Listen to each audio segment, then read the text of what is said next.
I was attending a conference in Tehran in Iran in September, last September. Conference of independent thinkers. And I had a dream while sleeping. And the dream was repeated twice in the same night. I normally don't reveal my dreams in public. No. But this one I said, no, I have to reveal it to the people. I saw nuclear war. I saw nuclear missiles being shot into the sky. Nuclear war. And I saw that Pakistan was a part of the war. When I woke up from my sleep, I then remembered that 2 years prior to 9/11, I had a dream. I was Imam at Masjid al-Quran in Long Island. And in that dream I saw balls of fire coming down from the sky on Manhattan skyscrapers.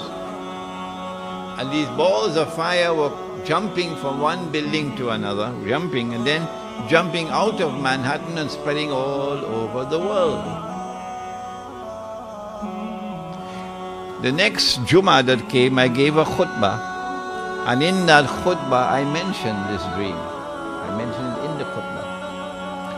2 years later, 9/11, and I immediately recognized this is a dream I saw. So since there was an interval of 2 years between the dream and 9/11, I came to the conclusion, you don't have to accept my conclusion, that we have a period of about 2 years from September last before the nuclear war comes. I was thinking that perhaps we still have another 5 to 10 years before the nuclear war takes place. When I went to Iran to a conference in September, and I normally do not reveal my dreams.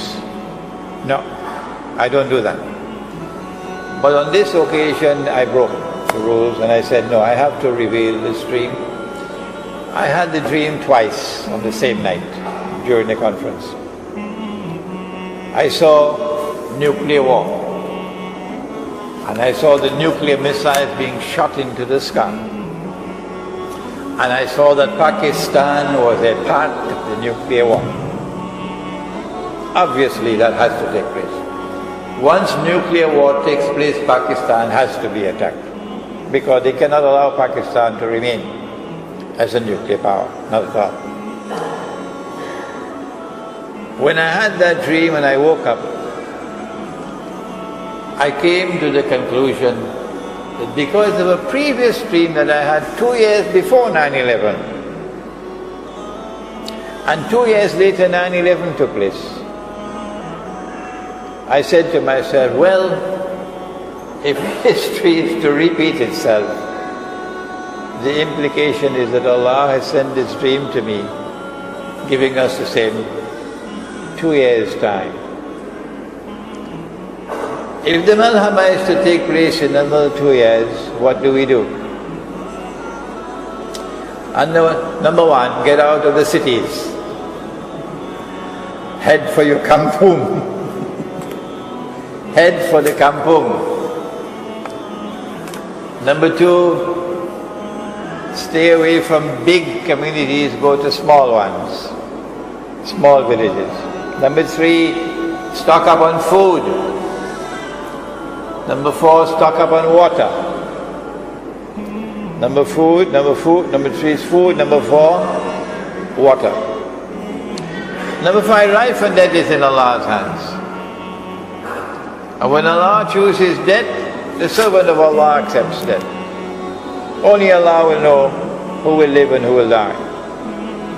But if you live after the malhama, you got to be prepared. After the malhama, the big cities are going to be the worst place in the world to live. Why? A city of 20 million people cannot feed itself. It gets its food from outside. It gets its water supply from outside. Like Karachi. And when the Malhama takes place, the supply lines will be disrupted.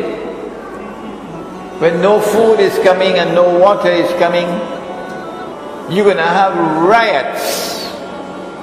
It will be dog eat dog. People will be breaking down the doors of your home and coming into your home to steal your food and your water. Nowhere can you hide it. So if you live in the cities, it's going to be anarchy. It's going to be hell in the cities. And on that day when hell breaks out in the towns and cities, on that day when all hell breaks out in the towns and cities, then you will remember Suratul Isra, where Allah says, وَإِن مِّن قَرْيَةٍ إِلَّا نَحْنُ مُهْلِكُوهَا قَبْلَ يَوْمِ الْقِيَامَةِ أَوْ مُعَذِّبُوهَا عَذَابًا شَدِيدًا كَانَ ذَلِكَ فِي الْكِتَابِ مَسْطُورًا. And not a single town and city will escape. We'll destroy them all. And those which are not destroyed will be punished with terrible, terrible punishment. And this is something inscribed in the book. So when the Malhama takes place, wait to see what's going to happen in the big cities and towns. So safety lies in getting out, withdrawing, going to the remote countryside and stocking up on food and on water. What is the future of Islam in Europe? There will be no Europe tomorrow. There will be no North America tomorrow. I think after nuclear war, Europe and North America would not be a place which is habitable, okay? So the future is one in which sensible people should be making hijrah, migrating out of North America or migrating out of Europe. If you cannot migrate out of the country, out of that region, you should at least leave the cities and go to the remote countryside. There is a verse of the Quran in Suratul Isra in which Allah has spoken of the destruction of every town and city. I am beginning to reassess my understanding of the verse, that perhaps the Quran is not speaking about every single city in the world, but rather every single city which by divine guidance ought to be destroyed, like one which permits the marriage of a man with another man, you're supposed to be destroyed. So get out of the cities, such cities, where you see the legal permission for a man to marry another man, because destruction is coming, and go to the remote countryside. The Quran says those cities which are not destroyed will be punished with terrible punishment. The punishment would be that nuclear war will disrupt supply of food, supply of water. People will be starving, no water. There'll be riots. There'll be dog eat dog. And so the message that we send, while others are busy eating McDonald's hamburgers, our message is, we have a little time left. My feeling, and I hope I'm wrong,